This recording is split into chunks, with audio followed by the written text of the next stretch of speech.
एक बकरी थी। रोज सुबह जंगल चली जाती थी।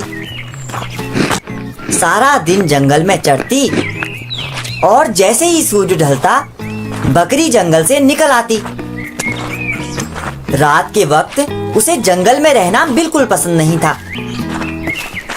जंगल के पास उसने एक छोटा सा घर बनाया हुआ था। घर आकर वो आराम से सो जाती थी। कुछ महीने बाद उसके 2 बच्चे हुए। बच्चों का नाम उसने रखा टुन्नू और मुन्नू। नन्हे नन्हे बच्चे बकरी की ओर प्यार भरी निगाहों से देखते और माँ से लिपटकर सो जाते। बकरी कुछ दिनों तक जंगल नहीं गई। आसपास उसे जो पौधे दिखते उसी से भूख मिटाकर घर चली जाती और बच्चों को प्यार करती। एक दिन उसने देखा कि आसपास और कुछ भी नहीं है। अब तो फिर से जंगल में ही जाना पड़ेगा। क्या करे? एक भेड़िया आसपास घूमता रहता है। वो तो टुन्नू और मुन्नू को नहीं छोड़ेगा। कैसे बच्चों की रक्षा करे? बहुत सोच समझकर उसने एक चटिया बनाया और बच्चों से कहा, टुन्नू, मुन्नू, ये चटिया मत खोलना। जब मैं आऊं आवाज दूं तभी ये चटिया खोलना, ठीक है? दोनों ने सर हिलाया और कहा, माँ, हम चटिया नहीं खोलेंगे जब तक आप हमसे नहीं कहेंगी। बकरी अब निश्चिंत होकर जंगल चरने के लिए जाने लगी। शाम को वापस आकर आवाज देती, टुन्नू चटिया खोल, मुन्नू चटिया खोल। टुन्नू और मुन्नू दौड़कर दरवाजा खोल देते और माँ से लिपट जाते। वो भेड़िया तो आसपास घूमता ही रहता था। उसने एक दिन एक पेड़ के पीछे खड़े होकर सब कुछ सुन लिया। आज का सवाल, 4 + 4 कितना होता है? अपना आंसर हमें कमेंट बॉक्स में जरूर लिखिएगा। तो ये बात है, बकरी जब बुलाती है तभी बच्चे चटिया खोलते हैं। एक दिन बकरी जब जंगल चली गई, भेड़िए ने इधर देखा और उधर देखा और फिर पहुंच गया बकरी के घर के सामने। उसने जोर से आवाज लगाई, टुन्नू चटिया खोल, मुन्नू चटिया खोल। टुन्नू और मुन्नू ने एक दूसरे की ओर देखा। इतनी जल्दी आज माँ लौट आई? चलो दरवाजा खोलते हैं। दोनों बड़ी खुशी खुशी चटिया के पास आए और चटिया खोल दी। भेड़िए को देखकर दोनों बच्चों की खुशी गायब हो गई। दोनों उछल उछल कर घर के भीतर छुपने लगे। भेड़िया कूदकर उनके बीच आ गया और दोनों को पकड़ने लगा। टुन्नू और मुन्नू रोते रहे, मिमियाते रहे, पर भेड़िए ने दोनों को खा लिया। शाम होते ही बकरी भागी भागी अपने घर पहुंची। उसने दूर से ही देखा कि चटिया खुली है। डर के मारे उसके पैर नहीं चल रहे थे। वो बच्चों को बुलाती हुई आगे बढ़ी, टुन्नू, मुन्नू। पर ना आया टुन्नू और ना ही आया मुन्नू। बकरी घर के भीतर जाकर कुछ देर खूब रोई। उसके बाद वो उछलकर खड़ी हो गई। ध्यान से देखने लगी जमीन की ओर। ये तो भेड़िए के पैरों के निशान हैं। तो भेड़िया आया था। उसके पेट में मेरे टुन्नू और मुन्नू हैं। बकरी उसी वक्त गई बढ़ई के पास और बढ़ई से कहा, मेरे सींगों को तीखा कर दो। क्या बात है? किसको मारने के लिए सींगों को तीखा कर रही हो? बकरी ने जब पूरी बात बताई तो बढ़ई ने उसके सींग अच्छे से तीखे कर दिए। बकरी अब एक तेल वाले के पास पहुंची। तेली से बकरी ने कहा, मेरे सींगों पर जरा तेल तो लगा दो। तेली ने जब कारण पूछा और बकरी ने पूरी बात बताई तो तेली ने उसके सींगों पर तेल लगाकर उन्हें अच्छे से चिकना बना दिया। अब बकरी तैयार थी। वो उसी वक्त चल पड़ी जंगल की ओर। जंगल में जाकर भेड़िए को ढूंढने लगी। कहाँ गया भेड़िया? जल्दी से उसे ढूंढ निकालना है। टुन्नू और मुन्नू उसके पेट में बंद हैं। अंधेरे में ना जाने उनको कितनी तकलीफ हो रही होगी। बकरी दौड़ने लगी, पूरे जंगल में छानबीन करने लगी। बहुत ढूंढने के बाद बकरी पहुंच गई भेड़िए के पास। भेड़िए का पेट इतना मोटा हो गया था। टुन्नू और मुन्नू जो उसके भीतर थे। बकरी ने कहा, मेरे बच्चों को लौटा दो। भेड़िए ने कहा, तेरे बच्चों को तो मैंने कब का खा लिया है। अब तू आ गई है तो तुझे भी खा लूंगा। मेरे सींगों को देखो, कितने तीखे हैं। तुम्हारा पेट फट जाएगा। जल्दी से बच्चे वापस करो। तू यहाँ मरने के लिए आई है? बकरी को बहुत गुस्सा आया। वो आगे बहुत तेजी से बढ़ी और भेड़िए के पेट में अपने सींग घोंप दिए। जैसे ही भेड़िए का पेट फट गया, टुन्नू और मुन्नू पेट से निकल आए। बकरी खुशी से अब दोनों को साथ लेकर घर लौट आई। अब एक नई कहानी जिसमें बकरी माँ अपने बच्चों को भेड़िए से नहीं बचा पाती। आगे देखिए। 3 प्यारे बच्चे, टीटू, नूरा और जूली अपनी माँ जोधा के साथ एक जंगल में रहा करते थे। लेकिन वो जल्दी ही इतने बड़े हो गए कि उन्हें अपनी माँ का घर छोड़कर अपना खुद का घर बनाना था। माँ ने उन्हें बाय बाय कहा। वो तीनों अपना घर बनाने के लिए जंगल की तरफ निकल पड़े। अब उन्हें तलाश थी एक बढ़िया सी जमीन की।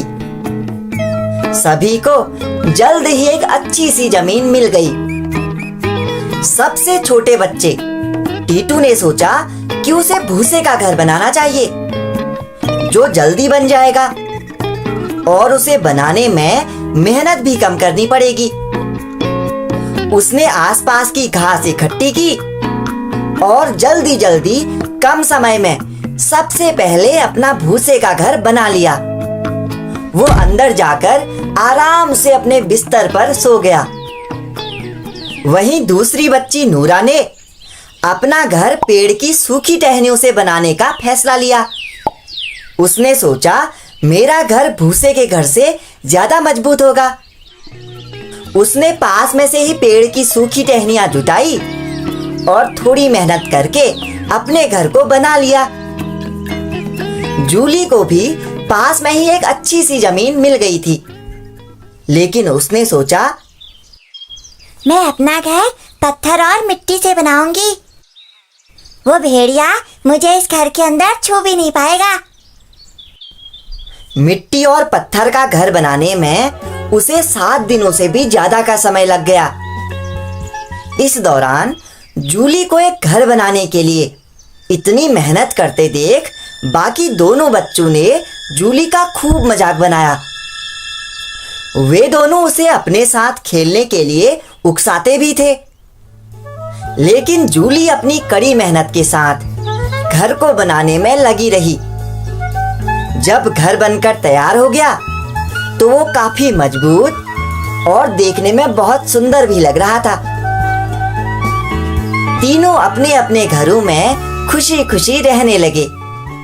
लेकिन ज्यादा दिनों तक नहीं। एक खूंखार भेड़िए की नजर उनके ठिकाने पर पड़ गई। 3 छोटी बकरियों को देखकर उसके मुंह में पानी आ गया। वो उनके घर की तरफ बढ़ने लगा। सबसे पहले वो टीटू के घर के बाहर से गया और उसने दरवाजा खटखटाया।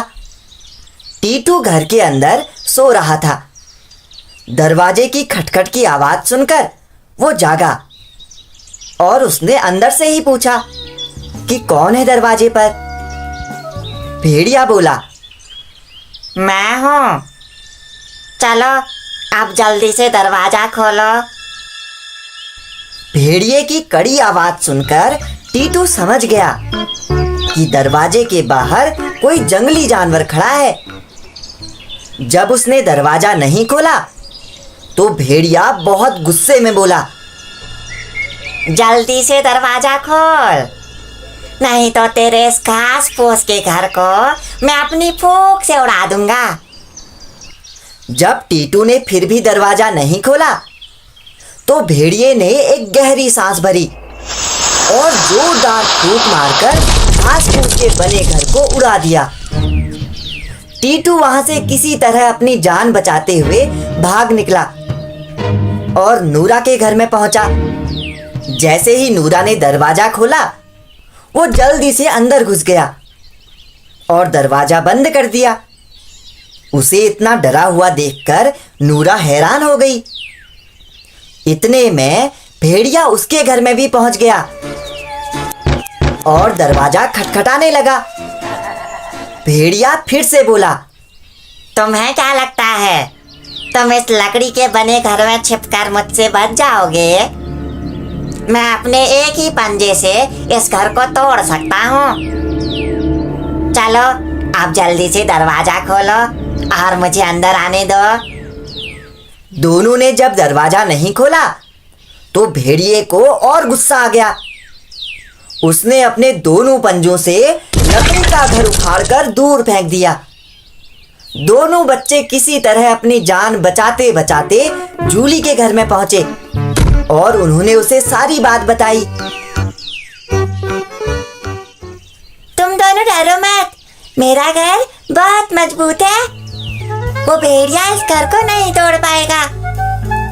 इतना कहते ही भेड़िया उसके घर के बाहर भी आ पहुंचा। उसने दरवाजा खटखटाया और बोला, जूली बेटा चलो अब जल्दी से दरवाजा खोल दो। जूली ने बिना डरे हुए कहा, नहीं, हम नहीं खोलेंगे दरवाजा। इतना सुनते ही भेड़िया चिल्लाया, मैं फिर भी तुम तीनों को मारकर खा जाऊंगा। मैं इस घर को भी तोड़ सकता हूँ। भेड़िए ने अपने दोनों पंजे दीवार पर मारने शुरू कर दिए, लेकिन लाख कोशिशों के बाद भी वो घर का एक पत्थर भी ना हिला पाया। भेड़िया कुछ कदम पीछे हटा और दौड़कर घर को गिराने की भी कोशिश की, लेकिन वो पत्थर के बने उस घर को तोड़ न सका। भेड़िए ने काफी देर तक उनके घर से बाहर आने का इंतजार किया, पर वे नहीं आए। लेकिन वो भी इतनी जल्दी हार मानने वालों में से कहाँ था। उसकी नजर घर की चिमनी पर पड़ी। उसने चिमनी में से अंदर घुसने का निश्चय किया। पहले वो घर की छत पर चढ़ा, फिर चिमनी के रास्ते घर के अंदर घुसने लगा। चिमनी के अंदर से आ रही आवाजों को सुनकर टीटू और नूरा और ज्यादा डर गए और रोने लगे। तभी जूली को एक तरकीब सूझी। उसने चिमनी के नीचे आग जलाई और एक बर्तन में पानी भरकर वहां पर उबलने के लिए रख दिया। भेड़िए ने जैसे ही चिमनी के अंदर से नीचे की तरफ छलांग लगाई, वो सीधे उस उबलते पानी में गिर गया।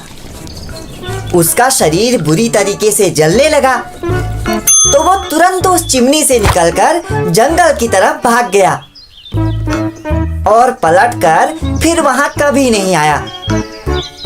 इस प्रकार तीनों बच्चों को उस शातिर भेड़िए से छुटकारा मिल गया। इसके बाद वो कुछ समय बाद अपनी माँ के पास वापस लौट आते हैं। तो दोस्तों, अगर आपको ये कहानी पसंद आई हो तो वीडियो को लाइक करके जरूर जाना